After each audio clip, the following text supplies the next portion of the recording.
Vaseline, ग्रीसलीन oil और cream वगैरह लगाकर वुजू करने से वुजू होता है या नहीं। इसी तरीके से वुजू कर लेने के बाद वैसलीन, ग्रीसलीन और क्रीम वगैरह लगाकर नमाज पढ़ना कैसा है। ये दोनों बड़े अहम और ज़रूरी मसले हैं। जैसा कि आप जानते हैं कि अभी सर्दी का मौसम चल रहा है और लोग इस मौसम में अपनी जिल्द, अपनी चमड़ी की हिफाजत के लिए वैसलीन, ग्रीसलीन और तरह तरह के क्रीम्स यूज़ करते हैं। तो आज आपके सामने इसी हवाले से बात की जाएगी। आप पूरा वीडियो तवज्जो के साथ सुने और अच्छी तरह मसला समझने की कोशिश करें।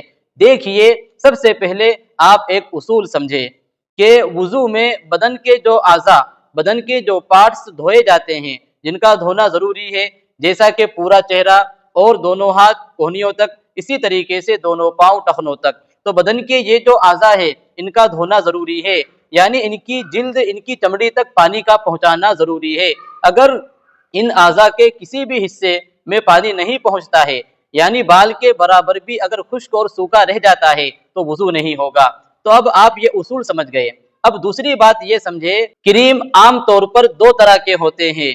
कुछ क्रीम तो वो होते हैं जिनमें सिर्फ चिकनाहट होती है, उनको बदन पर लगाने से किसी तरह की ठोस तह नहीं जमती, कोई परत नहीं जमती, यानी उनको बदन पर लगाने से सिर्फ चिकनाहट आती है और बदन पर पानी आसानी से पहुंच जाता है।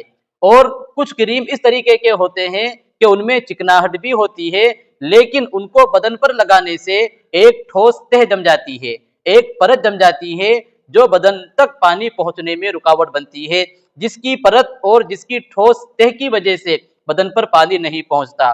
तो अब मसले की वजाहत ये होगी कि अगर वो क्रीम, वैसलीन, ग्रीसलीन, जो भी चीज़ हो, कोई भी क्रीम अगर आप लगा रहे हो, उसमें सिर्फ चिकनाहट हो, उसको लगाने से बदन पर चिकनाहट आती हो, किसी तरह की कोई ठोस तह, कोई परत न जमती हो, यानी बदन तक पानी पहुंच जाता हो, तो इस तरह के क्रीम वगैरह जो कोई भी हो, उनको लगाने के बाद वुजू करने से वुजू भी हो जाएगा और गुस्ल भी हो जाएगा।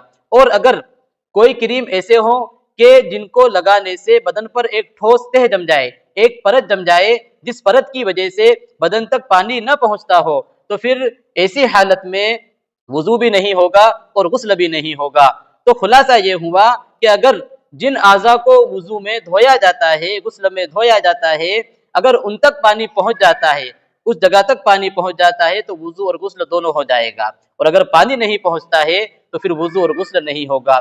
इसी तरीके से एक बात और समझे कि वैसलीन, ग्रीसलीन वगैरह, ये क्रीम वगैरह लगा कर इसी हालत में नमाज पढ़ना कैसा है, नमाज होगी या नहीं। तो बड़ा आसान मसला है कि वैसलीन, ग्रीसलीन वगैरह जो भी आप लगाएं, इनको लगाकर नमाज पढ़ने से नमाज हो जाएगी। बस इस बात का ख्याल रखें कि आप जो भी क्रीम लगा रहे हैं, उसमें कोई नापाकी न मिली हुई हो, इसी तरीके से वो क्रीम वगैरह किसी नापाक चीज़ से न बने हो, तो फिर नमाज हो जाएगी। उम्मीद करते हैं कि आपको मसला समझ में आया होगा। अगर आपको इस वीडियो से फ़ायदा हुआ हो तो अपने दोस्तों में ज़रूर शेयर करें और दुआओं में याद रखें। अस्सलामु अलैकुम व रहमतुल्लाहि व बरकातुहू।